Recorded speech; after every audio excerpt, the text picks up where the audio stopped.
네, 이재명, 윤석열 후보 오늘은 재건축과 전기료 공약으로 나란히 민심 공략에 나섰습니다.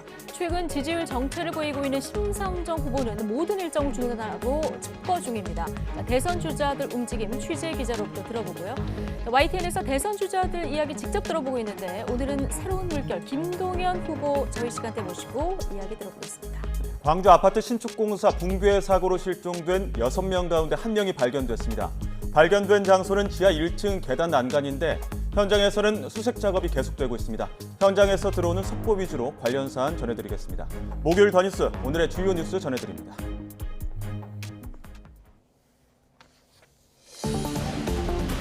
광주 신축공사 붕괴 사고 현장에서 연락이 두절됐던 실종자 6명 중 1명이 발견됐습니다. 오전에 지하 1층 계단 난간에서 발견됐는데 생사 여부는 아직 확인되지 않았습니다.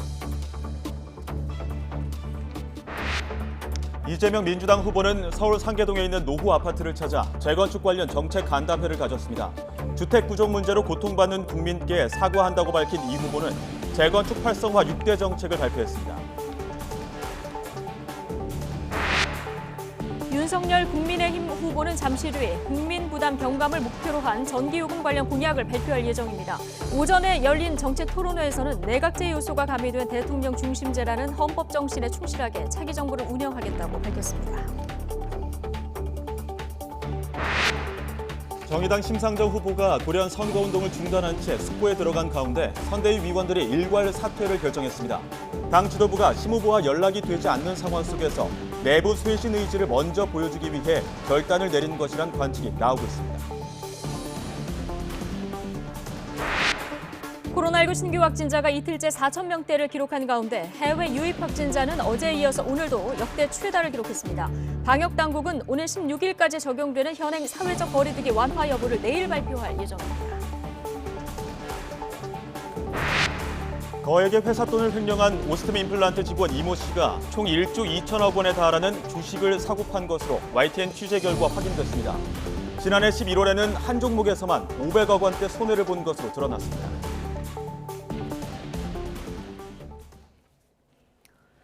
네, 여야 대선 후보들은 오늘 각각 재건축 정책 방향과 전기료 공약을 내걸고 민심 공략에 나섰습니다. 네, 국민의힘은 변호사비 대남 의혹 제보자 사망 사건을 계기로 공세에 나서는 한편 김건희 씨 통화 녹음 방송 사전 차단에 총력을 기울이고 있습니다. 국회 취재기자 연결합니다. 나연수 기자. 네, 국회입니다. 네, 오늘 여야 대선 후보는 나란히 민심 공략에 나섰군요. 네, 더불어민주당 이재명 후보는 오늘 오전 서울 노원구 상계동에 있는 노후 아파트를 찾아 재건축 관련 정책 간담회를 했습니다. 곧이어 규제 합리화를 통한 재건축 활성화 확대 정책을 발표했는데요. 재개발 재건축 신속협의제를 도입하고 500%까지 용적률 상향이 가능한 4종 주거지역을 신설하겠다는 내용입니다. 또 용적률과 층수 제한 등을 완화하고 기반시설 설치 비용도 지원하겠다며 실용성을 내세웠습니다. 특히 역대 민주정부는 재개발, 재건축을 억제한 측면이 있다고 정면 비판하고 공급 확대를 강조하며 문재인 정부와의 차별화에 나섰습니다. 국민의힘 윤석열 후보는 오전에 서울 프레스센터에서 열린 정책 토론회에 참석했습니다. 차기 정부 국정 운영 방향에 대한 기조연설에서 윤 후보는 각 부처 장관에게 정권을 부여하되 결과에 대해 확실하게 책임지도록 하는 분권형 책임 장관제 도입을 내세웠습니다. 청와대는 기능 중심의 슬림한 청와대로 개편해 대통령만이 감당할 수 있는 범부처적, 범국가적 사안들에 집중하겠다는 전략적 조직으로 전환하겠다는 구상도 밝혔습니다. 이어 오후에는 국민의힘 당사에서 전기료 관련 공약을 발표할 예정입니다. 이념보다 합리, 정치보다 과학에 기반한 전기요금 산정으로 국민 부담을 덜겠다는 구상입니다. 네, 새로운 변수들도 등장했습니다. 어제 이재명 후보의 변호사비 대납 의혹 제보자 숨진 채 발견됐고 또 윤석열 후보 배우자 김건희 씨의 통화 녹음 공개가 예고됐는데 여야 지금 어떻게 대응하고 있습니까? 먼저 국민의힘은 이 후보 변호사비 대납 의혹 최초 제보자의 죽음을 간접살인으로 규정하고 대장동 의혹까지 총공세를 펼치고 있습니다. 국민의힘 권영세 선대본부장은 믿기 힘든 연쇄 사망 사건의 국민적 의혹과 분노가 극에 달하고 있다고 비판했습니다. 대장동 특검을 실현해 진실이 낱낱이 밝혀져야 한다며 의문사 진상규명위원회를 설치해 끝까지 진실을 추적하겠다고 말했습니다. 김기현 원내대표 역시 이 후보를 향해 죽음에 대한 도의적 책임을 지라고 촉구했습니다. 더불어민주당은 고인의 죽음에 조의를 표하면서도 고인이 지난해 허위 주장으로 고발 조치됐다는 점을 거듭 언급하고 있습니다.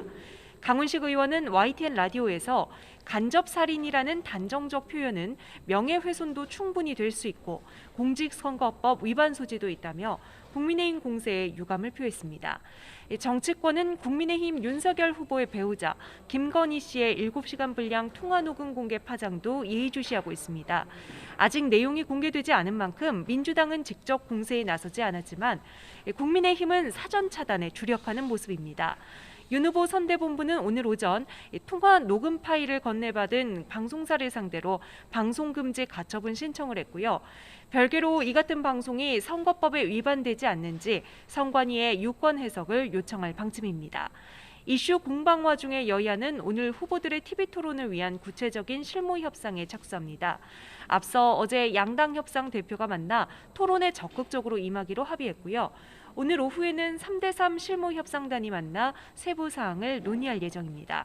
반면 국민의당 안철수 대선 후보 측은 안 후보의 상승 기류를 막으려는 치졸한 단합이라며 양당 TV 토론 중단을 촉구하고 3자 토론을 제안했습니다. 안 후보는 오늘 밤 지상파 방송에도 잇따라 출연합니다. 지금까지 국회에서 전해드렸습니다. 네, 정의당 심상정 대선 후보가 어젯밤 일정을 전면 중단하기로 한 뒤 외부와 연락을 끊은 채 칩거에 들어갔습니다. 네, 정의당 선거대책위는 주요 보직자들의 총사퇴를 결의했습니다. 심 후보 자택 앞에 취재기자 나가 있습니다. 최하영 기자. 네, 심상정 후보 자택 앞에 나와 있습니다. 네, 자, 심상정 후보 지금 연락을 끊은 채 고심에 들어간 모습이라고요. 네, 저희 YTN 취재진이 아침 7시부터 심 후보 자택 근처에서 기다려봤지만 심 후보를 만나지는 못했습니다. 또 현재 휴대전화도 끊겨 있는 상태인데요. 어젯밤 일정 중단을 선언한 뒤 향후 방향에 대해 홀로 고심에 들어간 것으로 보입니다. 또 정의당 여영국 대표도 현재 심 후보와 연락이 닿지 않는 상황이라고 전했는데요. 이 지도부는 선대위 회의 등 공식 일정을 모두 취소하고 상황 파악에 주력하고 있습니다. 다만 정의당은 심 후보 사퇴설에 대해선 선을 긋는 분위기입니다. 이 지지율 정체가 이어지는 상황에서 변화에 대한 숙고에 들어간 차원이라는 입장인데요. 여 대표의 말 들어보시죠. 그동안 후보께서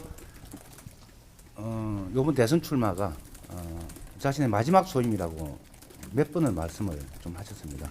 그런 점에서 저는 심상정 후보를 믿습니다. 이런 가운데 정의당 선대위가 일괄 사퇴를 결의했습니다. 사실상 해체 선언인데요. 이 짧은 논평을 통해 현재 선거 상황의 심각성을 인식하고 선대위원장을 비롯해 선대위원 모두가 사퇴하기로 뜻을 모았다고 밝혔습니다. 이에 정의당 관계자는 심 후보와 논의한 것은 아니라며 숙고 시간을 갖기로 한 심 후보의 뜻을 존중하겠다고 말했습니다. 정의당은 비공개 회의를 열고 앞으로의 방향을 고민하고 있습니다. 지금까지 심 후보 자택 앞에서 YTN 최하영입니다.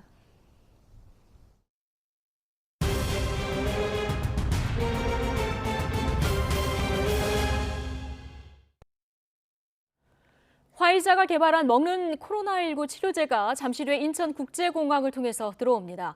방역당국은 들어온 물량을 약국 등에 나누어 준 뒤에 당장 내일부터 처방과 투약을 시작하겠다고 밝혔는데요. 현장에 나가 있는 취재기자 통해서 자세히 들어보겠습니다. 자, 김철희 기자. 네, 인천국제공항 화물터미널에 나와 있습니다. 예, 자, 먹는 코로나19 치료제를 실은 항공편 이제 곧 도착한다고요. 네, 잠시 뒤인 오후 2시쯤 코로나19 먹는 치료제를 실은 비행기가 이곳 공항에 도착할 예정입니다. 제가 나와 있는 화물터미널에도 차단선이 설치되고 특수 차량이 도착하는 등 준비가 한창인데요. 이번에 들어오는 치료제는 화이자사의 팍스로이드입니다. 치료제는 곧바로 차량으로 옮겨져 충북 청주시에 있는 창고로 가게 됩니다. 이후에는 의약품 전문 유통업체가 280여 개 담당 약국과 89개의 생활치료센터에 약을 공급합니다. 오늘 도입되는 먹는 치료제 물량은 2만 1,000명분이지만 이달 말까지 10,000명분 추가 도입이 예정돼 있어 모두 3만 1,000명분이 이달 중 국내로 들어오게 됩니다. 정부가 화이자와 도입 계약을 맺은 76만 2,000명분 가운데 4% 정도입니다. 네, 자 내일부터 처방과 투약 바로 시작이 되는데 어떤 사람이 약을 처방받게 되는 겁니까? 네, 방역 당국은 65살 이상 확진자 가운데 증상이 나타난 지 5일이 되지 않은 경증과 중등증 환자, 그리고 면역 저하자 가운데 생활치료센터에 입소해 있거나 재택 치료를 받고 있는 이들이 우선 투약 대상이라고 밝혔습니다. 처방한 약은 재택 치료자의 경우 약국에서 바로 받아갈 수도 있고요. 약국이 직접 자택으로 보낼 수도 있습니다. 생활치료센터에 있다면 센터 내 의료진이 처방한 뒤 약을 줍니다. 먹는 치료제와 함께 복용하면 안 되는 약물의 개수는 23가지에 이르는데요. 여기에는 일부 고지혈증과 통풍, 우울증 치료제 성분도 포함되어 있습니다. 따라서 방역당국은 약국과 의료진의 투약 지도를 준수하고 재판매 등을 통한 복용은 피해달라고 당부했습니다. 약을 받으면 아침과 저녁 하루 2번씩 5일간 한 번에 3알을 복용하게 됩니다. 5일 후 상태가 악화하거나 좋아지지 않았다면 의료진과 상의해야 합니다. 담당 의료진은 매일 투약 여부와 건강 상태를 확인할 예정인데 이상 반응이 있는 경우 신속하게 진료받을 수 있도록 돕게 됩니다. 중대한 부작용이 발생하는 경우에는 의약품 부작용 피해 구제 절차에 따라 피해 보상을 받을 수도 있습니다. 지금까지 인천국제공항 화물터미널에서 YTN 김철입니다. 네, 코로나19 신규 확진자는 4,167명으로 이틀째 4,000명대를 기록했습니다. 전 세계적으로 오미크론 변이가 확산하면서 해외 유입 확진자는 어제에 이어서 오늘도 역대 최다를 기록했습니다. 취재기자 연결하겠습니다. 신현준 기자. 네, 신현준입니다. 예, 자세한 어제 하루 신규 확진자 현황부터 좀 정리해 주시죠. 네, 오늘 0시 기준 코로나19 신규 환자는 4,167명입니다. 전날보다 200명 넘게 줄었지만 이틀째 4,000명대입니다. 일주일 전과 비교하면 42명 많지만 2주 전과 비교하면 800명 넘게 줄면서 감소세를 이어갔습니다. 신규 환자의 감염 경로를 보면 국내 발생이 3,776명, 해외 유입이 391명입니다. 해외 유입 확진자 391명은 역대 최다였던 어제 기록을 하루 만에 갈아치웠습니다. 전 세계적으로 오미크론 변이가 확산하기 때문인데 지난달 29일 이후엔 16일째 세 자릿수 해외 유입 확진자가 이어지고 있습니다. 위중증 환자는 15일 연속 감소세입니다. 어제보다 48명 줄어 701명으로 나흘 연속 700명대입니다. 코로나19 관련 사망자는 44명 발생해 누적 6,210명입니다. 수도권의 중환자 전담 병상 가동률은 40%까지 떨어지면서 안정세를 보이고 있습니다. 어제 오후 5시 기준 수도권 중환자 병상 가동률은 전날보다 3%포인트 떨어져 40%를 기록했습니다. 남은 병상은 서울이 261개, 경기가 385개, 인천은 83개로 수도권을 통틀어서 729개입니다. 전국의 중환자 병상 가동률은 전날보다 2.5%포인트 하락하며 40% 밑으로 떨어졌습니다. 네, 자 오미크론 변이가 곧 우세종이 될 거다 이런 전망 많이 나왔었는데 2주 이내에 우세종으로 자리 잡을 것이다 이런 전망이 나왔죠? 네, 방역당국은 앞으로 1-2주 안에 국내에서도 오미크론이 델타를 대체한 우세종으로 자리 잡을 것으로 내다봤습니다. 손영래 중앙사고수습본부 사회전략반장은 지난주 기준 오미크론 검출률이 12.5%라며 앞으로 1-2주 안에 50%를 넘겨 우세종이 될 것이라고 진단했습니다. 그러면서 확진자가 다시 증가하는 시점이 5차 유행의 기준점이 될 수 있다고 밝혔는데요. 손 반장은 거리두기나 방역 패스 등으로 총 유행 규모를 줄이고 있는데 다시 반등해 확진자가 증가할 것으로 예측한다며 반등하는 시점이 5차 유행의 베이스라인이 될 것이라고 말했습니다. 이어 유행 규모를 좀 더 줄여서 반등이 시작하면 좋겠다고 희망하지만 오미크론 점유율이 오르고 있어 어느 정도까지 감소세를 유지할 수 있을지 모호하다고 덧붙였습니다. 특히 미국이나 영국 등 해외 상황을 보면 오미크론이 우세종이 되면서 유행이 커진 뒤 한 달이 채 되지 않는 시차를 두고 입원 환자가 빠르게 늘어 의료 체계가 압박받고 있는 점을 주시하고 있다고 전했습니다. 그러면서 현재 국내 의료 체계가 상당히 안정적이지만 해외의 오미크론 확산 사례를 고려해 병상을 계속 확충해 나가면서 가동률을 최대한 낮출 방침이라고 강조했습니다. 지금까지 사회 2부에서 YTN 신현주입니다. 이재명 더불어민주당 대선 후보의 변호사비 대납 의혹 관련 녹취록을 처음 제보했던 이모 씨의 부검 결과 타살 혐의점은 없다는 1차 소견이 나왔습니다. 서울경찰청은 국립과학수사연구원으로부터 이 씨가 평소 앓던 심장 질환으로 사망한 것으로 추정되며 특이 외상은 발견되지 않았다는 구두 소견을 전달받았다고 밝혔습니다. 경찰은 CCTV상으로 이 씨가 지난 8일 밤 10시 45분쯤 객실에 들어간 뒤 다른 출입자는 없었다면서 현장 감식 결과 외부 침입 흔적이 발견되지 않았다고 덧붙였습니다. 광주 신축 아파트 붕괴 현장 지하에서 실종자 1명이 발견됐습니다. 낙하물 더미에 있다 보니 아직 정확한 생사는 밝혀지지 않았는데요. YTN 취재진이 사고 당일 콘크리트 타설 작업을 마친 꼭대기층에서 찍힌 영상을 확보했습니다. 현장에 나가 있는 취재기자 연결합니다. 오태인 기자. 네, 광주 신축 아파트 붕괴 현장에 나와 있습니다. 네, 오늘 오전에 실종자 1명이 발견이 됐다고요? 네, 그렇습니다. 그 실종자 1명이 발견된 건 오전 11시 14분입니다. 아직 생사와 신원 여부는 정확히 밝혀지지 않았는데요. 콘크리트 더미 같은 낙하물 더미에 있다 보니 구조에 시간이 걸릴 것으로 보입니다. 실종자가 발견된 곳은 지하 1층 계단 난간입니다. 구조대원들이 지상 4층까지 장비를 활용해 수색하다가 발견됐습니다. 하지만 나머지 6명의 행방은 여전히 알 수 없습니다. 붕괴 사고가 발생한 지 사흘째인데요. 추운 날씨가 이어지면서 구조 골든타임도 점점 줄어들고 있습니다. 구조와 수색이 본격적으로 이루어지지 않는 이유는 구조대원들의 안전 때문입니다. 건물 위쪽에 남아있는 잔해물이 떨어질 수도 있고 아파트 외벽에 붙어있는 타워 크레인도 쓰러질 위험이 있기 때문입니다. 광주시와 소방당국은 낙하물을 막아주는 시설물을 설치하고 1월까지 타워 크레인을 해체해 구조와 수색을 이어가겠다고 밝혔습니다.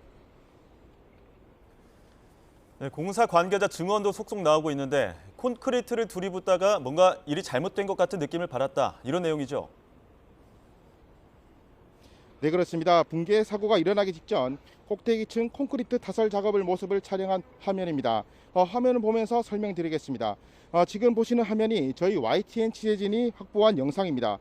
콘크리트를 부은 바닥판이 뚝 소리를 내며 10cm가량 내려앉았는데요. 직후 공사 관계자가 뭔가 잘못됐다는 것을 인지한 듯 탄식을 내뱉습니다. 이 영상은 꼭대기층에 있던 작업자가 현장에서 쿵 소리를 들은 뒤 이상한 낌새를 느끼고 찍기 시작한 영상이라고 합니다. 길이가 수십 초 정도 되는 영상이 여러 개 있는데요. 이 영상을 찍은 작업자는 이후 걸어서 지상으로 내려와 대피했고 얼마 지나지 않아 붕괴가 시작됐다고 말한 것으로 알려졌습니다. 거푸집이 망가지고 콘크리트가 흘러내리는 것이 사고와 어떤 관련이 있는지 좀 더 조사가 필요해 보입니다. 지금까지 광주 신축 아파트 붕괴 사고 현장에서 YTN 오태인입니다. 2,200억 원대 회사 돈을 횡령한 오스템 임플란트 직원 이모 씨의 주식 거래 액수가 1조 2천억 원에 달하는 것으로 YTN 취재 결과 확인됐습니다.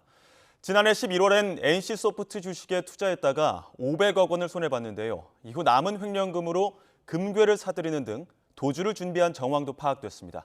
취재기자 연결합니다. 윤혜리 기자. 네, 사회 일부입니다. 네, 손해액이 상당한데 이 씨가 NC소프트에도 거액을 투자했었던 거죠? 네, 그렇습니다. 이 씨는 지난해 11월 11일 NC소프트 주식 70만 주를 사들인 것으로 파악됐습니다. 시가로 최소 4천억 원이 넘는 규모인데 당시 호재가 있어서 상한가를 칠 정도로 주가는 오름세에 있었습니다. 이 씨는 당시 가지고 있던 동진 세미캠 주식 391만 주 1,400억 원가량을 담보로 NC소프트 투자 대금을 만든 것으로 보입니다. 거래 대금의 40% 정도만 있으면 투자할 수 있는 차액 결제 거래, CFD 상품이나 미수거래 등을 활용한 것으로 알려졌습니다. 이 씨는 매수 당일 20만 주를 되팔고 나흘 뒤 다시 50만 주를 처분했는데 이 과정에서 500억 원을 손해본 것으로 확인됐습니다. 경찰은 이 씨가 회사 돈을 모두 주식 투자에 썼다고 보고 있는데 지난 3월 이후 42개 종목에 투자하면서 모두 1조 2,800억 원어치를 사들였고 1조 1,800억 원 정도의 대판 것으로 보고 있습니다. 아직 남아있는 동진 세미캠 주식을 제외하면 투자 손해액은 761억 원에 이릅니다. 네, 이렇게 이 씨가 주식 투자로 손실이 커지면서 또 도주를 계획한 정황도 파악된다고요? 네, 이 씨는 애초 횡령 자금으로 주식 투자를 한 뒤 수익을 뺀 원금은 회사에 돌려놓으려고 했던 것으로 보입니다. 실제 지난 2020년 말부터 지난해 3월까지는 횡령한 돈 335억 원을 회사로 반환하기도 했습니다. 하지만 지난해 10월 동진 세미캠 미수거래에서 손해를 본 뒤 1,400억 원을 한 번에 횡령했고 이후 원금을 회복하려고 NC소프트에도 투자했지만 오히려 손해는 눈덩이처럼 불어났습니다. 이 씨는 이때부터 상황을 되돌리기 어렵다고 보고 동진 세미캠 주식들을 팔아치우기 시작한 것으로 추정됩니다. 이 씨는 주식을 판 돈으로 가족 명의 부동산을 사들이거나 빚을 갚았고 지난해 12월 중순부터는 금괴를 사들였습니다. 비슷한 시기에 가족 명의로 된 차명 휴대전화도 개통했습니다. 앞서 이 씨는 경찰 조사에서 계좌 이체에 한계가 있어 금괴를 사들였다고 진술하기도 했는데요. 경찰은 주식 투자로 큰 손실을 본 이 씨가 횡령한 돈을 메우기 어렵다고 판단해 도주를 계획한 것으로 파악하고 있습니다. 네, 자금이 어떻게 쓰였는지는 어느 정도 파악이 된 것 같은데 수천억대 횡령이 가능했던 이유, 이 부분에 대해서는 아직 수사가 진행되고 있는 거죠? 네, 경찰은 구체적인 범행 경위와 함께 공범이 있을 가능성을 파악하는 데 수사력을 모으고 있습니다. 경찰은 어제 서울 마곡동에 있는 오스템 임플란트 본사 사무실을 압수수색해 회사 잔액증명서와 입출금 내역, 사내 메신저 기록, CCTV 등을 확보했습니다. 또 이 씨와 함께 근무한 오스템 임플란트 직원 5명도 불러 조사했습니다. 이들은 PDF 편집 프로그램을 통해 잔액증명서를 위조했다는 취지로 진술한 것으로 알려졌는데요. 경찰은 이 씨가 직접 직원들에게 이 같은 위조 방법을 알려줬다는 진술을 확보했습니다. 경찰은 압수물을 토대로 회사에 이 씨의 횡령을 도운 공범이 있는지 또 실제로 잔액증명서 위조가 어떻게 이루어졌는지 확인하고 있습니다. 경찰은 이 씨 부인과 여동생, 처제 부부 등 가족 4명도 범죄 수익 은닉 등 혐의로 입건해 수사하고 있는데요. 부칭상을 이유로 경찰 조사를 미뤄달라고 요청해 수사가 다소 지연될 가능성도 있습니다. 경찰은 내일 횡령과 범죄 수익 은닉, 사문서 위조 등 혐의를 적용해 이 씨를 검찰에 송치할 예정입니다. 지금까지 사회 일부에서 전해드렸습니다. 네, 직장인이라면 매달 월급에서 9%씩 빠져나가는 돈, 바로 국민연금입니다. 젊었을 때 납부를 하면 은퇴 후에 연금을 받을 수 있는 구조인데요. 하지만 현재 국민연금 제도라면 2055년 재원이 고갈되고 1990년생부터는 국민연금을 한 푼도 받지 못할 것이라는 연구 결과가 나왔습니다. 왜 이런 일이 발생하는 걸까요? 노인 인구가 폭발적으로 늘어나는 것이 가장 큰 이유인데요.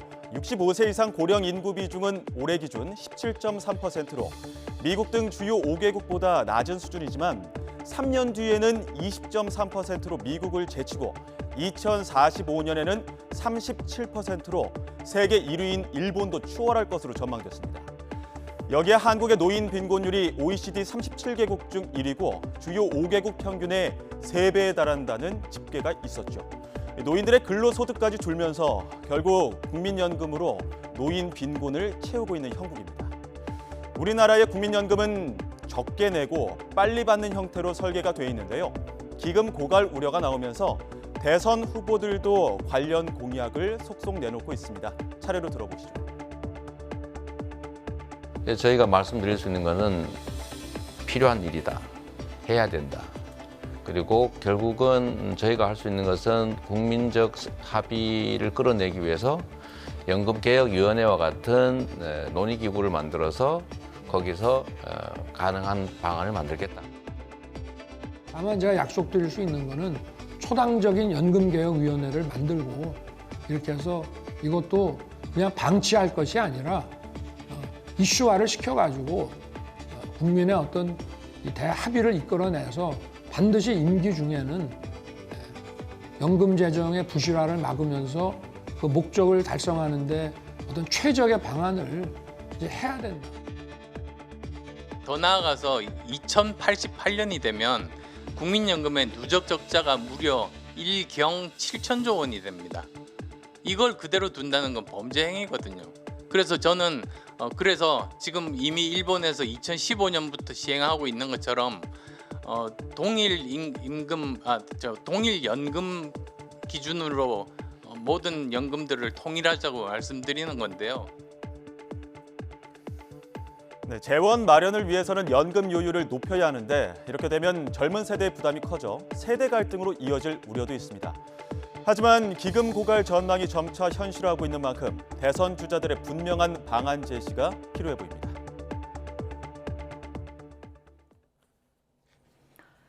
네, 지난해 재정당국의 예상보다 더 거친 국세 수입이 8조 원 이상 또 추가됐습니다. 기획재정부 고광효 조세총괄 정책관은 지난해 11월까지 9조 1천억 원의 추가 세수가 발생했다면서 12월에 거친 세수가 전년 동월의 17조 7천억 원보다 소폭 증가한 것으로 예상되는 점을 감안하면 지난해 연간 추가 세수는 당초 예상한 19조 원 안팎보다 더 증가할 것으로 전망한다고 밝혔습니다. 이는 지난해 11월 기준 추가 세수 9조 1천억 원에 17조 7천억 원을 더해서 추가 세수 규모가 최소 26조 8천억 원을 넘을 것이라는 의미입니다. 문재인 대통령은 예상보다 더 거친 세금을 활용해 방역 장기화로 어려움을 겪는 자영업자 등을 도울 방안을 마련하라고 지시했습니다. 문 대통령은 세수 추계에 오차가 발생한 것은 아쉽지만 기업 실적과 수출입을 비롯해 고용 등 경제가 활성화된 결과고 소상공인과 자영업자 지원에 여력을 갖게 된 것은 다행스러운 면이 있다고 말했습니다.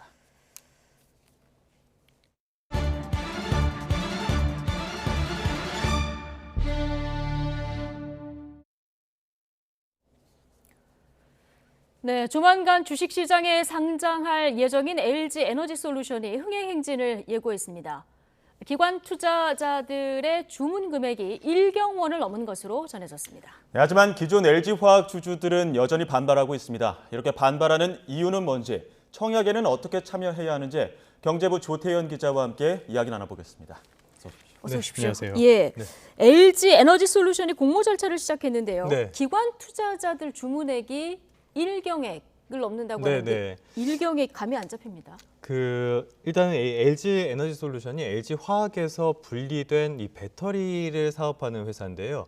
LG 이제 돌아가신 구본부 회장께서 좀 뚝심 있게 추진하셨던 사업이 이제 좀 성과가 나고 있다고 볼 수 있겠습니다. 예. 11일부터 국내 기관 투자자를 대상으로 수요 예측을 진행해서 이게 어제 오후에 마감이 됐습니다. 결과가 이제 어느 정도는 알려졌고요. 정확한 결과는 내일 발표될 예정입니다. 지금까지 알려진 수요 예측 경쟁률이 한 1,500대 1을 넘었다고 해요. 예. 또 회사가 희망하는 공모 가격이 27만 5천 원에서 30만 원 정도, 30만 원 이 사이에 있고요. 기관에 배정된 물량이 2,300만 주가량입니다. 그러니까 이 공모 가격에다가 공모 주 수를 곱하고요. 그 다음에 경쟁률까지 곱하면은 한 1경원이 좀 넘게 계산이 되더라고요. 이 1경원이 얼마인지 좀 감이 안 잡힐 텐데요. 1 뒤에 0이 16개가 붙습니다. 16개. 예. 그래서 아까 좀 계산을 해보려고 계산기를 해봤는데 대부분 15자리까지밖에 안 돼가지고 입력이 안 되더라고요. 네. 이 한 연봉이 5천만 원 정도 되는 직장인이 있다고 생각을 해보면은 이 직장인이 2억 년 정도 돈을 한 푼도 안 쓰고 모으면은 이 돈을 모을 수 있겠습니다. 2억 년 계산기에도 안 들어가고요. 이게 1년 예산보다 훨씬 큰 돈이니까요. 네. 굉장히 큰 돈이 이 주식시장 공모에 몰렸다라고 볼 수 있겠습니다. 17일에서 18일에는 개인 투자자 청약에 이어서 27일에 코스피 시장 상장할 예정입니다. 예, 좀 기업들도 공모에 관심이 많고 시청자분들도 청약에 관심이 많을 텐데 상장 이후 주가 전망은 어떻습니까? 일단은 지금은 이렇게 크게 인기를 끈 만큼 아까 말씀드렸던 희망 공모가 중에서 가장 높은 30만 원으로 결정될 가능성이 커졌어요. 예. 그렇게 되면은 시가총액이 70조 원이 좀 넘게 됩니다. 예. 상장 주수가 2억 주가 넘으니까요. 그러면은 코스피 종목 가운데서 지금 그래픽이 나오고 있는데 하이닉스에 이어서 바로 3위 기업이 됩니다. 그런데 지금 증권가에서는 적정 시가총액을 한 100조 원 정도로 보고 있어요. 그렇게 되면은 주가가 더 오를 여력이 있다는 뜻이죠. 이렇게 주가가 오르게 된다면은 하이닉스마저 제치고 우리나라 시가총액의 2위 기업이 될 가능성도 지금 거론이 되고 있습니다. 예. 이게 아무래도 그 핵심 원료를 확보한 상태고 기술력까지 갖고 있어서 시장 선점 효과를 좀 오래 끌어갈 수 있다. 그러니까 지금도 좋지만 성장성도 좋은 기업이다. 이런 전망들이 나오고 있기 때문으로 좀 풀이가 되고 있습니다. 예, 일반 투자자들도 뭐 청약에 관심이 있을 텐데 네, 그럼요. 예. 어떻게 해야 됩니까? 일단은 주관사, 그러니까 총 7개 증권사를 통해서 이 청약을 신청할 수 있는데요. 주관사인 KB증권, 그리고 대신증권, 신한금융투자가 있고요. 인수회사로 참여하는 증권사 4곳이 또 있습니다. 증권사별로 다 차이가 있는데요. 지금 물량이 나오고 있는데 KB증권이 제일 많습니다. 그리고 대신증권, 신한금융투자인데 요 3곳에서 전체 물량의 한 90% 정도가 배정이 돼 있고요. 나머지는 조금 물량이 적은 편입니다. 그래서 균등 방식과 비례 방식 2개로 진행이 되는데요. 50대 50으로 됩니다. 그러면은 어느 쪽이 더 유리할까 좀 살펴볼 필요가 있겠는데, 균등 방식은 모든 투자자에게 같은 물량을 주는 겁니다. 따라서 이 균등 방식으로 하려면은 신영증권이나 하이투자증권처럼 약간 그 고객 수가 적은 곳을 고르는 게 조금 더 유리할 수 있어요. 그 반면에 비례 방식으로 봤을 때는 아무래도 물량이 가장 많은 KB증권 쪽이 좀 유리할 수 있겠는데요. 다만 이거는 눈치 작전이 좀 필요할 것 같아 보입니다. 그리고 하나 좀 참고하셔야 될 게 KB증권이랑 신한금융투자, 미래에셋증권, 하나금융투자는 청약 당일에 계좌를 만들어도 됩니다. 그런데 나머지 3개는 전날까지는 만들어야지 청약할 수 있으니까 이 점은 좀 주의하셔야겠습니다. 예. 지금 이렇게 새로 주주가 될 분들은 기대를 모으고 있지만 기존의 LG화학 주주들은 반발이 심할 것 같은데요. 아무래도 이게 분할을 발표한 뒤에 LG화학 주가가 꾸준히 약세를 보이고 있는 점이 아무래도 소액 투자자들한테는 좀 안 좋은 부분이겠죠. 지난 2월에 한 100만 원이 넘었는데요. 연말에는 60만 원대 초반까지 떨어졌습니다. 최근에는 다소 좀 회복하긴 했지만 가장 높았을 때 수준에는 아직 미치지 못하고 있고요. 물적 분할 발표가 나온 다음 날에 5% 넘게 빠졌고 결정한 날에는 6%가 넘게 빠졌습니다. 이 기업을 분할하는 게 주가에는 악재가 된 셈인데요. 이거는 조금 이따가 더 설명을 드리도록 하겠습니다. 그러니까 반발하는 이유가 기업을 분할했기 때문이다. 근데 분할이 무조건 이제 악재라고 이렇게 볼 수도 없는 거 아닙니까? 바로 설명드릴 거 그랬네요. LG 에너지 솔루션이 선택한 방법은 물적 분할이라는 방법입니다. 기업을 분할하는 방법은 크게 2가지가 있는데요. 물적 분할하고 인적 분할이 있습니다. 물적 분할부터 설명을 드리면은 여기 지금 그래픽이 나오고 있는데요. 기업에서 사업부를 분리해서 새 회사를 만들고 그 새 회사의 지분 100%를 모기업이 소유하는 방식입니다. 만약에 중국집이 있다고 가정을 해볼게요. 짬뽕을 떼내서 새 식당을 만들고 중국집이 그 식당까지 다 관리를 하는 겁니다. 그렇게 되는 과정이고, 인적 분할은 조금 달라요. 회사 지분을 모기업의 주주 구성 비율이랑 동일하게 만듭니다. 이 부분에서 아주 결정적인 차이가 있는데요. 물적 분할만 다시 살펴볼게요. 기업을 분할하긴 했지만 기존 회사의 100% 자회사가 되니까 회계상에는 모두 연결이 돼서 사실상 부의 이동은 없습니다. 그러면 왜 주가에 악영향을 미치냐, 이 부분을 아셔야 될 텐데요. 이거는 이제 핵심 사업부를 분리하기 때문인데요. 따라서 물적 분할은 너무 기업에만 유리하다, 투자자를 보호해야 할 필요가 있다, 이런 지적이 나오는 이유입니다. 네, 여기까지 듣겠습니다. 경제부 조태현 기자였습니다. 수고하셨습니다. 네, 고맙습니다.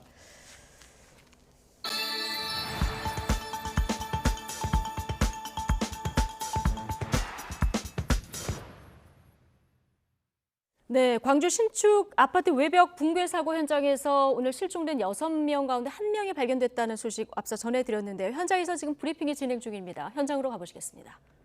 확인만 됐지 그 정도는 아닙니다. 지금 현재 상황이. 실종자 매몰돼 계신 거예요? 실종자 매몰돼 있냐? 네, 맞습니다. 그래서 지금 나머지 5명에 대한 수색도 이루어지고 있나요? 계속 지금 인명 구조 겸 12를 활용해서 계속 지금 수색을 하고 있습니다. 작업이 20층대에서 이루어졌다고 들었는데 지하 1층에서 발견됐다는 게 좀 이해가 잘 안 돼서 그런데 설명 좀 부탁드립니다. 처음에 아침 일찍부터 어제도 제가 말씀드렸습니다만은 1층부터 지하 4층까지를 재수색으로 했습니다.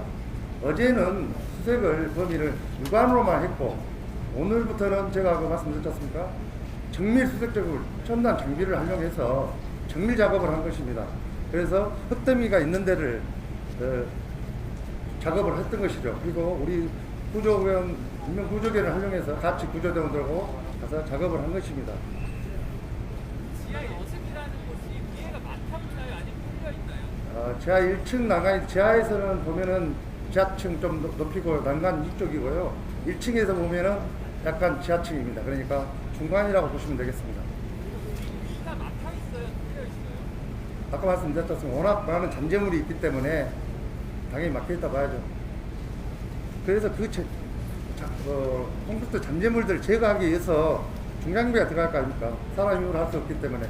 그래서 지금 중장비도 들어가고 장비도 들어가기 위한 통로를 확보를 하고 있습니다. 저기 뒤쪽에 보이실 겁니다. 저쪽에. 지금 보이시죠? 건물 왼쪽 편에 그 도로를 지금 확보를 하고 있습니다. 전층이 전에부터 아시지만 23층부터 38층까지 다 주여져 앉았지 않습니까? 그 이상 시간이 많이 걸린다. 이상 그리고 지금 그걸 제거를 작업을 하려면 많은 시간이 소요될 것으로 예상되고 있습니다. 그리고 브리핑은 다음에 또 정식 시간에 하도록 하겠습니다. 제보자 다시 한번 구조자 발견 당시 상황이 어땠고 어떻게 발견했는지 한 번만 다시 말씀해 주시면 안 될까요? 구조대는 아침에 그 추가 작업을 어제 했던 데를 재작업을 또 했습니다. 오늘. 그래서 오늘부터는 정밀 수색, 그래서 첨단 장비를 활용해서 층별로 하나씩 정밀 수색을 한 것이죠. 그래서 한 과정에서 1층, 지하 1층 난간 쪽에서 발견이 된 것입니다. 그것은 지상 26층부터 28층입니다.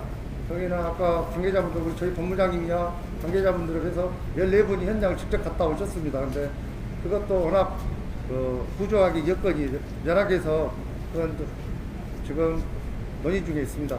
구조 방법에 대해서. 그 첨단 장비를 이용해서 그 구조 활용하셨다고 하셨잖아요. 네. 지금 이 구조자가 발견을 할 수 있었던 첨단 구조 장비는 어떤 걸 사용해서 어떻게 발견을 하게 된 거예요? 매몰자 탐지 장비라고요.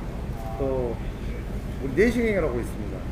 그런 장비들이 다 나열할 수는 다시 없고요. 한번 정확하게 말씀해 주세요. 그 장비 이름은? 매몰자 탐색 장비라고 있고요. 우리 또 내시경이라고 카메라 생각하시면 세부적인 사항은 개인적으로 이제 받고 이거 이상으로 그리고 이상 끝내겠습니다. 최종 작업 확인하셨어요? 다음에 정식 브리핑 시간에 또 보고 드리도록 하겠습니다. 지금 85명이 활동하고 있습니다.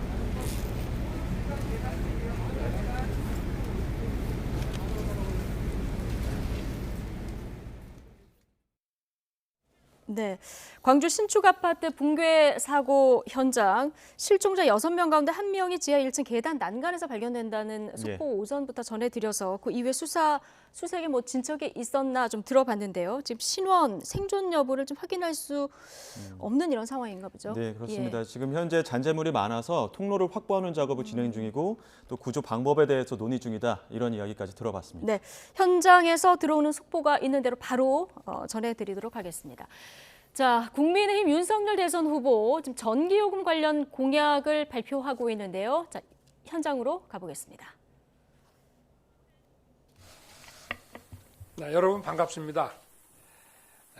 문재인 정부는 오늘 4월 전기료 인상 계획을 발표한 바 있습니다. 이 정부가 졸속으로 밀어붙인 탈원전 정책으로 발생한 한국전력의 적자와 부채의 책임을 회피하고 전기료 인상의 짐을 고스란히 국민께 떠넘기는 무책임한 결정입니다.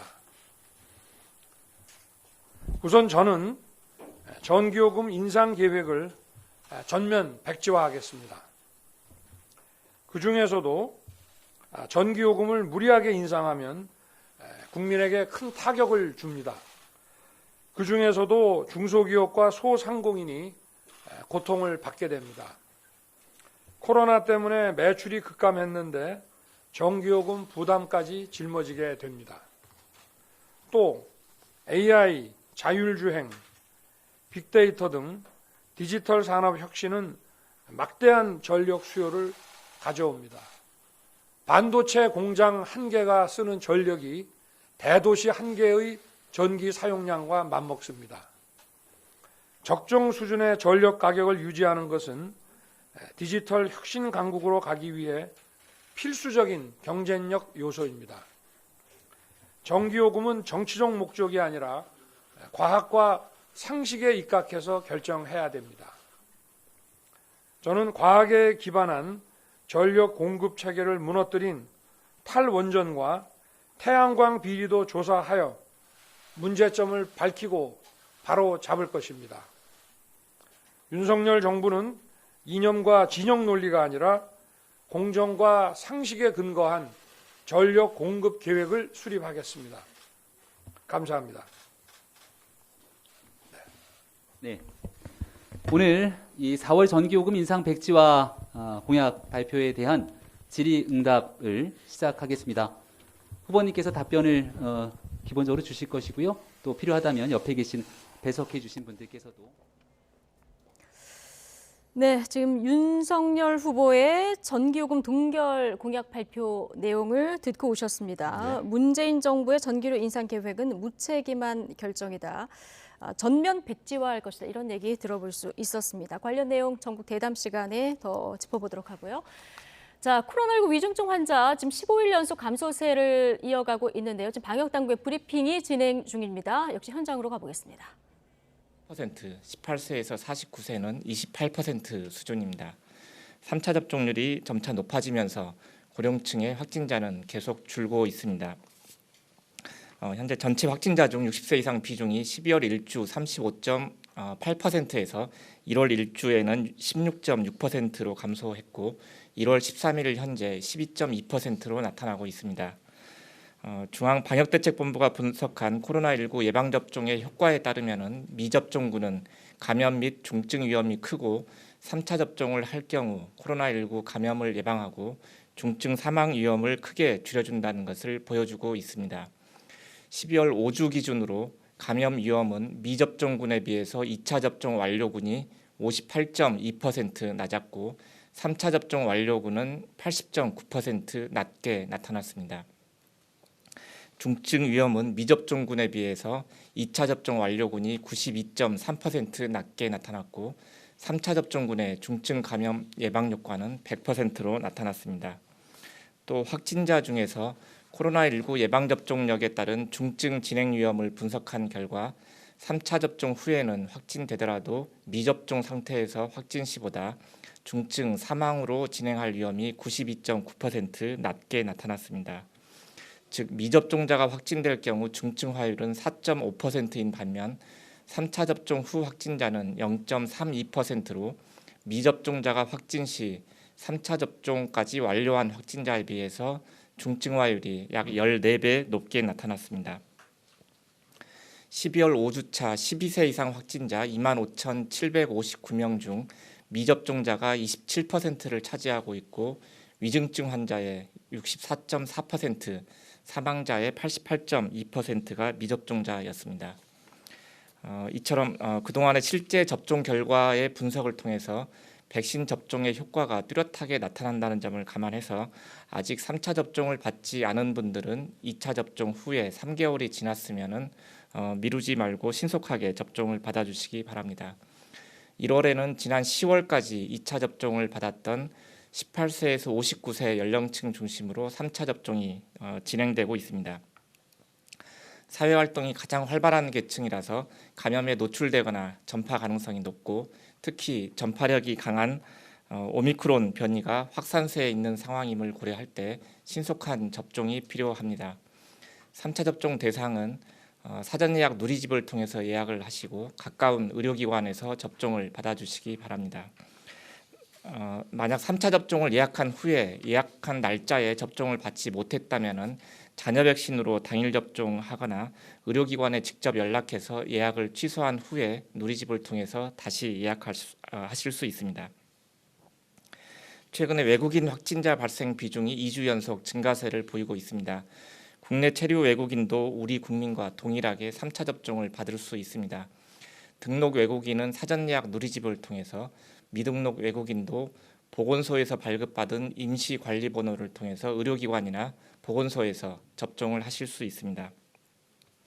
불법 체류자라도 예방접종으로 인한 불이익은 없기 때문에 적극적으로 3차 접종에 참여할 수 있도록 협조하여 주시기 바랍니다. 청소년 접종은 접종률이 꾸준히 오르고 있어 1차 78%, 2차 63%가 접종을 받았습니다. 16세에서 18세까지는 1차 접종률이 87.5%로 90%대를 바라보고 있고 13세에서 15세도 69%가 접종에 참여했습니다. 올해 12세가 되는 2010년생은 지난주부터 사전 예약이 그리고 이번 주부터 접종이 진행되고 있습니다. 현재 2010년 1월, 2월생이 예약이 가능하고 생일이 지나면 접종이 가능합니다. 다음은 해외 입국 확진자 증가에 따른 해외 유입 관리 강화 조치에 대해서 말씀드리겠습니다.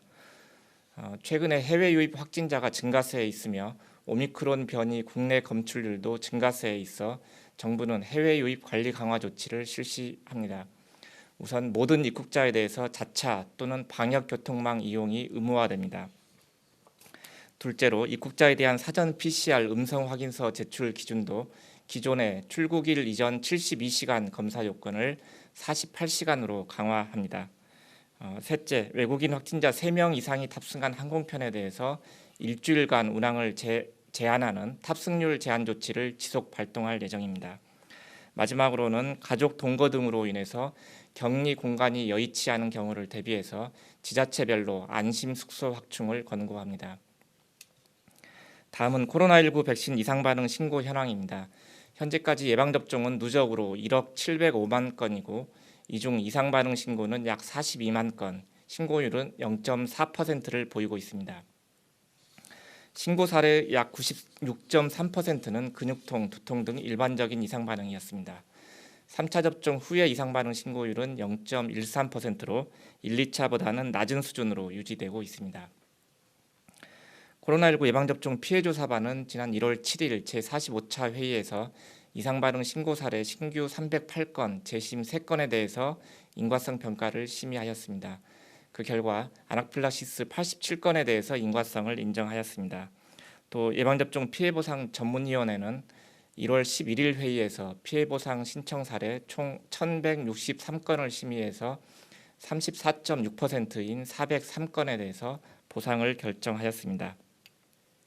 그 밖에도 예방접종과 인과성 근거가 불충분해서 보상에서 제외된 중증 또는 특별관심 이상 반응 환자에 대해서도 의료비 지원과 사망자 위로금을 지원하고 있습니다.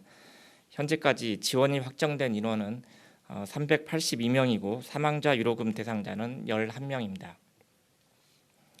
어제 식약처에서 노바백스 백신에 대한 품목 허가가 있었습니다. 기존의 국가 예방접종에서 접종 경험이 있는 유전자 재조합 방식으로 제조된 백신이고 보관이나 수송, 사용이 편리하다는 점, 그리고 현장에서 사용 가능한 백신 종류가 더 확대되었다는 의미가 있습니다. 앞으로 백신 제조 및 국가 출하 승인을 거쳐서 도입되는 시기에 맞춰서 접종이 이루어질 수 있도록 접종기관 지정이나 접종 계획을 마련하고 추후에 별도로 안내해 드릴 예정입니다.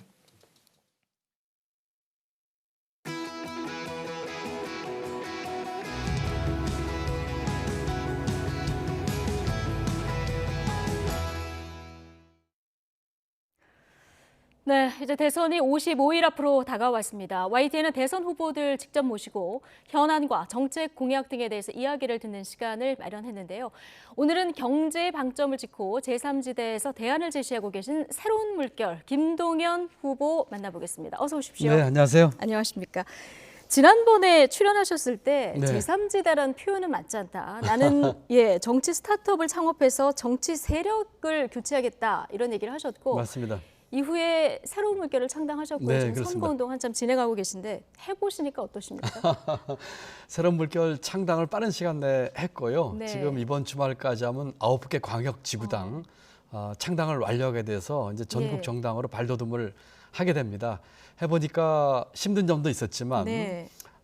기왕의 정치에 몸을 담지 않았던 우리 평범한 주의 이웃 국민들께서 한 12,000명 이상 당원에 가입을 해주셔서 네. 아주 큰 힘을 얻고 있고 예. 우리 정치판을 바꿔보자고 하는 그런 기대와 희망에 지금 부풀어 있습니다. 기대와 희망에 부풀어 계시다. 근데 이제 여러 가지 언론의 주목도가 양강 후보에 몰려 있는 거 있지만 논란이 되는 이슈도 많다 보니까 더 네. 그런데 이런 부분에서 좀 불만 없으십니까? 불만스럽죠. 네. 어떻게 하다가 대한민국 이 대선 전국이 이렇게까지 됐을까 하는 안타까움과 개탄을 금할 수가 없습니다. 대한민국 미래에 대한 비전과 대한민국을 어떻게 만들겠다고 하는 컨텐츠는 예. 전부 실종이 됐고요. 나오는 것은 모두가 각 후보와 관련된 비리나 불미스러운 일들, 막말 논쟁, 도덕과 윤리 문제 이런 것들 나오다 보니까 어떻게 하다 우리 대한민국의 이 대선판이 이 지경까지 갔을까 하는 안타까움을 금할 수가 없고 제 입장에서는 더욱더 안타까운 것이 정치 스타트업 5개월 전에 했는데 아무래도 인지도가 낮다 보니까 저희가 발표하는 정책과 이 대안의 이 내용이 아주 좋고 탄탄한데도 불구하고 지금 정책이 실종되고 비전이 실종된 이 대선판에서 이 인지도가 지금 올라가지 않고 있어서 안타까운 마음을 갖고 있습니다. 알겠습니다. 스타트업 기업에서 유니콘이 나온다 이런 얘기도 맞습니다. 하셨는데 네. 뭐 계속 정책 행보 이어가고 있으니까 좀 네, 주목해서 보도록 하고요.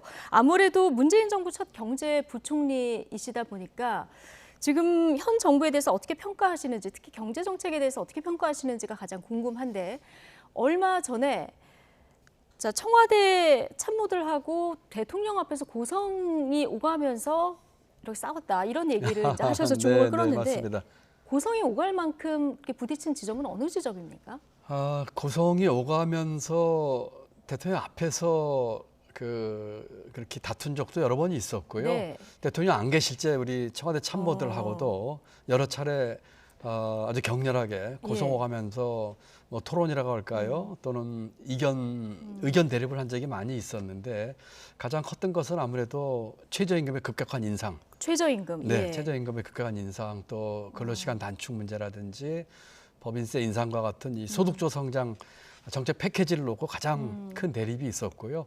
부동산 정책에 대해서도 일부 대립이 있어서 저는 제가 소신껏 대통령 앞에서도 직언을 드리는 것이 대통령과 우리 경제를 위한 일이라고 생각을 했기 때문에 주저하지 않고 제 소신껏 얘기를 하고 의견을 밝혔습니다만 뭐 제 주장대로 결정이 안 된 것도 많이 있었고 좀 안타깝죠. 네, 이런 직언을 드렸을 때 대통령은 어떻게 받아들이셨습니까? 대통령께서는 비교적 제 말씀을 경청을 해주셨습니다. 말씀을 잘 듣는 분이세요. 그리고 또 수긍을 하신 것도 있었지만 청와대에 있었던 그때 그 정책 라인에 있었던 고위층들 이런 분들은 제 의견에 대해서 반대가 심하셨죠. 제가 최저임금 급속한 인상으로 하게 되면은 고용에 문제가 생기고 또 중소기업이나 소상공인의 부담이 커진다고 하는 것을 이유로 비전은 분명히 제시하되 조금 더 완만하게 풀어서 가자 했을 적에 고용에 영향이 없다고 격렬하게 반대를 했었고요. 저는 고용에 영향이 있었다고 그랬고요. 또 근로시간 단축 문제도 너무 경직적으로 할 문제가 아니다는 얘기를 했었고요. 부동산 대책에 있어서도 이제 지나친 정치 이념이 들어오거나 또는 공급 확대보다는 투기 억제 쪽에 치중한 것에 대해서 의견을 제시했지만 그런 점에서 서로 의견이 많이 달랐었습니다. 그렇지만 이제 경제부총리를 역임하셨다 보니까 뭐 책임에서 완전히 자유롭다 이렇게 얘기하기도 또 그렇습니다. 어려울 것 같은데요. 제가 여러 차례 말씀드렸지만 제가 이 정부 초대 부총리로 1년 6개월 일을 했습니다. 그때에 있었던 경제 정책, 부동산 정책을 포함해서 비록 의사결정 과정에서 제 의견이 반영이 안 된 게 많다고 하더라도 제가 경제수장으로서 그 책임을 통감하고 있고요. 전혀 회피할 생각이 없고요. 여러 차례 저는 그 책임을 느낀다고 얘기를 했습니다. 다만 그와 같은 지난번 어느 유튜브에서 얘기했던 것은 그런 과정에서 다른 생각을 가졌던 분들 그 후에 아무 말씀이 없으셨던 것을 지적을 했던 것이고요. 저는 지금도 물론 이제 부동산 같은 경우는 제 재임 중에 많이 오르지는 않고 이제 그 이후에 급격히 오르긴 했습니다만 경제 전체를 책임졌던 사람으로서 저 역시 그 책임을 느끼고 있다 이런 말씀을 드립니다. 청와대 경제 라인의 참모들 굉장히 많은데 누구랑 가장 그 각을 많이 세우셨습니까? 뭐 그때 아무래도 정책실장도 계셨고 경제수석도 계셨고 하니까 그런 분들이시지요. 경제수석 같은 경우에는 초대 경제수석이나 또 그 후에 정책실장 그때 정책실장하고는 정말 의견 대립이 심했고요. 그 후에 왔던 경제수석은 비교적 제 뜻에 많이 이렇게 동조하는 그런 입장을 취하긴 했지만 전체적인 청와대 분위기가 제가 주장했던 얘기들 잘 받아들이지 않은 것들 그래서 아주 치열하게 또는 고성에 갈 정도로 싸운 적이 꽤 여러 번 있었습니다. 자, 다음 정부 부동산 정책은 어떻게 될까? 또 경제 정책은 어떻게 될까 이 부분도 관심인데 네네. 뭐 이재명, 윤석열 후보도 부동산 정책 포함해서 여러 가지 경제 대책들을 좀 속속 내놓고 있는데 이 두 후보가 내놓는 여러 가지 정책에 대해서 특히 눈여겨보신 부분이 있다던가 아니면 어떻게 보시는지 전체적으로. 저는 경제부총리까지 했고 대한민국 예. 경제 전체를 운영을 책임졌던 사람이어서 두 후보의 경제 정책에 관심이 많죠. 네. 최근에 두 후보가 경제정책 발표를 했는데 저는 깜짝 놀랐습니다. 이재명 후보는 소득 5만 불과 5대 경제 강국 얘기를 하면서 국가 주도의 대규모 투자를 통한 성장을 얘기를 했어요. 네. 그리고 윤석열 후보는 사병 200만 원 월급이라든지 예. 또 임대료 3분의 1만 임대인이 내게 하고 나머지는 뭐 정부와 임차인이 부담하는 임대료 식으로 나눔제, 예. 나눔제 얘기를 했는데 두 분의 이름을 바꿔서 놔도 맞을 정도로 누가 여야 후보인지 모르겠다. 그렇습니다. 이 앞에 얘기한 이재명 후보 거는 과거에 소위 보수들이 주장했던 내용들이고 예. 뒤에 윤석열 후보가 얘기한 것은 그동안 자신들이 비판했던 퍼주기의 전형적인 모양을 보여주고 있는데 다시 말씀드리면은 두 후보 다 경제 철학과 비전이 없다는 얘기죠. 경제 철학과 비전이 없어 없기 보인다. 때문에 그렇죠. 예. 그렇기 때문에 단편적으로 얘기를 툭툭 던지지만 전반적으로 경제를 어떻게 끌고 갈지 대한민국을 어디로 가야 될지에 대한 비전이 저는 1도 없다고 생각을 합니다. 그저 단편적으로 표를 얻기 위한 이 선심성 또는 구호성 공약이라고 생각을 하고요. 네. 또 하나 문제 두 번째는 실행력입니다. 말은 누구나 할 수 있어요. 네. 그렇지만 그것을 실천에 옮기는 것은 전혀 다른 차원의 이야기입니다. 예를 들어서 두 번 다 공이 주택 250만 호를 공급하겠다고 숫자까지 똑같아요. 네. 그런데 제가 보기에는 그와 같은 250만 호 공급은 그 다음 대통령 임기 내에 불가능합니다.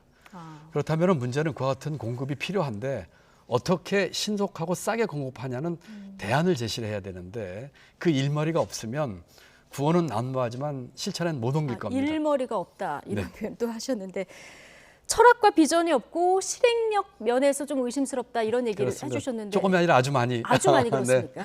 그렇다면 김동연 후보의 경제 비전 좀 들어볼까요? 네, 저는 우리 경제 패러다임을 바꿀 것입니다. 예를 들어서 일자를 위해서는 10만 스타트업 네. 창업을 할 거고요. 제가 부총리 시절에 가장 역점을 뒀던 것이 스타트업 창업이었거든요.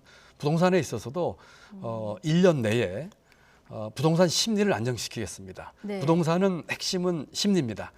다음 정부에서 1년 안에 국민으로 하여금 국민들께 부동산 시장의 그 안정화에 대한 그 확신을 줄 수 있는 심리를 잡아야 되는데 네. 1년 안에 그것을 잡도록 하겠습니다. 세 가지입니다. 첫 번째로는 공급은 아주 신속하고 싸고 지속적으로 할 수 있는 방안을 넣겠습니다. 두 번째로 투기 억제에 대해서는 네. 그 양 후보가 뭐 세금 깎아주는 얘기 또는 여러 가지 그 세금 얘기를 하고 있는데 저는 분명하게 그 가구당 주택 소유별로 분명한 예. 투기 억제 차별을 두겠습니다. 실수요자와 1가구 1주택자에게는 대출과 세금 규제를 대폭 완화시키고 다주택자에게는 네. 중과시키겠습니다. 네. 마지막으로 세 번째는 국토균형 발전을 제대로 이루어서 수도권 올인 구조를 깨므로써 예. 이 공급 투기 억제 수도권 올인 구조 깨는 이 삼각 틀을 가지고 네. 1년 내에 부동산 안정 심리를 국민들이 갖게끔 네. 확실하게 하겠습니다. 알겠습니다. 요걸 구체적으로 어떻게 구현할지까지 들으려고 하면 저희가 따로 시간을 마련해서 네, 한번 네, 모셔야 될 것 맞습니다. 같고요. 지지율 얘기를 지금 안 할 수가 없는데요. 자, 지금 최근 지지율 여론조사 흐름을 보면은 1%에서 2%대 네, 지지율이 네. 나오고 있는 이런 네, 상황인데 네. 뭐 이 정도까지 고전할 거다 예상을 하셨습니까? 그 지지율에 대해서는 빠른 시간 내에 그 오르기는 쉽지 않다는 생각을 네. 했습니다. 왜냐하면 제가 그 정치 시작하고 출마 선언하고 한 지 5개월 됐거든요. 네. 그래서 그 고전할 거라고 생각은 했지만 지금보다 조금 더 기대했던 게 솔직한 심정이고요. 제 지지율은 그 인지도와 직결돼 있습니다. 네. 아는 분들은 평가하시고 높게 이렇게 점수를 주시는데 대부분의 국민들이 이제 정치한 지 5개월밖에 안 되기 때문에 네. 잘 모르시거든요. 그래서 다른 후보들 같은 경우에 뭐 수십 년씩 정치하신 분들이고 또 야당 후보는 정치란 건 아니지만 특수부 검사로서 또 검찰총장으로서 그 언론에 그 작년 재작년 뭐 도배하다시피 하신 분이니까요. 네. 그래서 지금의 관건은 빨리 인지도를 올렸으면 좋겠다. 그러기 위해서 다른 후보들과 좀 우리 YTN에서도 네. 이 토론회 같은 거 만들어주시면 제가 분명하게 그 평가받고 각인시킬 수 있을 것 같은데 예. 언론에서 좀 도와주셨으면 좋겠습니다. 알겠습니다. 제가 후보별로 저희 YTN에서도 양쪽에서 원하시면 이제 토론 자리를 얼마든지 만들어 드릴 수 네. 있는데요. 이 양측 의견이 맞아야 되기 때문에. 다른 후보들이 다 피하고 있는 것 같습니다. 그런가요? 네. 일단은 3%는 넘어야 그 TV 토론에 이제 공식 TV 토론에 나올 수 있잖아요. 1차 목표는 3%. 3% 제가 알기로 5%를 알고 있습니다. 5%? 네, 아, 예, 5% 알고 있습니다. 예. 네. 그렇습니다. 1차 목표는 5%를 넘어서 예. 이 TV 토론회에 나오는 것이 네. 목표고요. 일단 나오기만 한다면 저는 다른 후보와 분명한 차별성을 보여서 압도할 예. 수 있다고 생각을 합니다. 왜냐하면 아까 말씀드린 비전과 정책 컨텐츠와 이런 소통 능력으로 네. 압도할 수 있다고 저는 자신합니다. 알겠습니다. 좀 여당에서 김동연 후보께 러브콜을 보내고 있다 이런 보도들이 솔솔 나옵니다. 좀 구체적으로 6월 지방선거에서 서울시장으로 공천할 수 있다 이런 얘기가 나오는데 실제로 제안을 받으셨습니까? 제가 사실은 지난번 서울시장 보궐선거 때도 아시는 것처럼 민주당과 지금의 야당으로부터 다 서울시장 출마를 권유를 받았습니다. 예, 그때 지난번. 네, 예. 지난번에 거절 다 했고요. 최근에는 뭐 이런저런 직간접적인 얘기가 있지만 뭐 구체적인 얘기까지 제가 들어보진 못했지만 그런 움직임이 있다는 얘기는 들었는데 만약에 제가 그런데 관심이 있었더라면 지난번 서울시장 보궐선거 때라든지 예. 그 후에 양당이 또 다 저보고 대선 경선 참여를 강하게 요청했었거든요. 네. 그것도 거절을 했을 텐데 예. 아마 그런 생각이 있었더라면 제가 그 전에 그런 꽃길이라고 할까요? 했겠죠. 지금 거기 숟가락 얹어가지고 이렇게 갈 생각은 전혀 없습니다. 아, 숟가락 얹어서 꽃길을 갈 생각은 없다. 네, 그렇습니다. 예. 그러면 지금 현실적으로 지지율을 단시간 안에 올리는 게 굉장히 좀 어려울 수도 있기 때문에 연대 얘기가 계속 나오고 있습니다만은 아직은 생각을 안 하고 계신다. 네, 지금 제가 이 거대 양당 구조를 깨는 것을 기치를 걸고 예. 정치 선언을 했고요. 이 지금의 정치 기득권을 깨는다고 생각을 하고 있기 때문에 저는 제 소신껏 네. 제가 가고자 하는 걸 뚜벅뚜벅 갈 생각을 강하게 하고 있습니다. 예, 알겠습니다. 심상정 후보가 지금 칩거에 들어간 이런 상황이거든요. 어떻게 보고 계십니까? 글쎄요, 갑자기 저도 좀 뜻밖이었는데 네. 글쎄 뭐 지지율인지 아니면 당내 무슨 사정이신지 모르겠습니다만 좀 안타깝네요. 네. 네. 그냥 안타깝다 이렇게 보고 계시는 얘기까지 들어봤는데 제3지대에 있는 이제 뭐 안철수 후보라던가 심상정 후보 이렇게 연대 얘기도 꾸준히 나왔었던 네, 것도 사실 그렇습니다. 아니겠습니까? 자, 여야와의 연대는 지금 생각하고 있지 않다 얘기했는데 자, 이렇게 뜻이 맞다고 하면 제3지대에 계신 후보들하고의 연대 가능성도 이건 어떻게 좀 생각은 좀 하고 계십니까? 지금 뭐 제3지대 소위에서 네. 나오신 그 안 후보나 심 후보께서도 예. 이 거대 양당 구조를 깨겠다고 하는 데서는 생각을 같이 하시는 것 같아요. 네. 그래서 그런 면에서는 서로 대화를 하거나 할 그 여지는 있다고 네. 생각을 합니다. 아, 여지는 있다. 예. 예, 제가 그 전에 어디서도 그런 얘기를 했습니다만 두 분께서 저와 똑같은 정도의 사심 없음과 진정성을 가지고 정치 개혁을 이루어서 우리 정치 발전에 초석이 되겠다. 예를 들면 제가 표현하는 대로 제7공화국의 네. 수문장로서 우리는 역할을 하겠다는 그런 진정성이 있다면 예. 저는 뭐 대화할 여지가 충분히 있다고 생각을 합니다만 예. 또 지금의 상황상 또 어떤 식으로 전개될지는 글쎄 좀 두고 봐야지 알지 않을까 싶습니다. 예, 알겠습니다. 고졸 신화로 유명하신데 기회의 나라를 만들겠다 여러 차례 강조를 하셨거든요. 지금 대표적인 공약들도 앞서 말씀하셨듯이 매일 이렇게 내놓고 계신데 대표적인 이 기회의 나라를 만들기 위한 공약 마지막으로 좀 여쭤볼게요. 네, 고졸 신화라고 하지만 저도 야간 대학이지만 대학도 나왔는데. 아, 물론 그렇죠. 네. 경제 네. 부총리까지 하셨는데요. 네. 네. 그 우리 국민들 특히 청년들에게 물어봅니다. 제가 자주 청년들 만나는데 네. 무엇을 바라냐고 물어봐요. 네. 그러면서 이렇게 다시 반문합니다. 여러분들에게 돈 나눠주길 원하느냐, 얼마씩 나누길 원하느냐. 청년들 그렇게 대답 안 합니다. 우리 청년들, 우리 국민들 원하는 것은 네. 그렇게 나눠주는 몇 번에 걸쳐 나눠주는 돈이 네. 아니라 기회를 원합니다. 저는 대한민국을 지금은 기득권 공화국으로 꽉 짜여진 이 대한민국을 네. 기회의 나라로 만들고 싶은데 네. 크게 두 가지입니다. 하나는 더 많은 기회를 주고 싶어요. 그것은 경제와 교육 등에서의 예. 역동성입니다. 우리 경제가 발전하게 하고 질 높은 성장하게끔 하는 것이고요. 두 번째는 고른 기회입니다. 고른 기회가 기회, 너무 예. 불공평해 주어지고 엄마 찬스, 아빠 찬스, 부의 세습이 교육을 통해서 되고 있는 그럼으로써 이 계층 사다리가 끊어지는 이걸 깨고 싶어요. 그래서 우리 청년들, 우리 국민들에게 더 많은 기회, 더 고른 기회를 줄 수 있는 것들을 준비 중에 있고요. 그럼으로써 정말 일할 기회, 공부할 기회, 장사할 기회, 우리 젊은이들이 사랑할 기회, 결혼할 기회, 네. 이것으로 넘치는 기회의 강물처럼 넘치는 그런 나라를 만들려고 하고 있고 그것을 네. 위한 정책을 아주 꼼꼼히 준비하고 있어서 예. 관심 가져주시면 좋겠습니다. 네, 기회가 강물처럼 넘치는 그렇습니다. 나라. 네. 예, 자세한 공약을 들을 수 있게 지지율 쑥쑥 오르기를 네, 기대해 고맙습니다. 보겠습니다. 네. 김동연 새로운 물결 후보였습니다. 고맙습니다. 네, 감사합니다.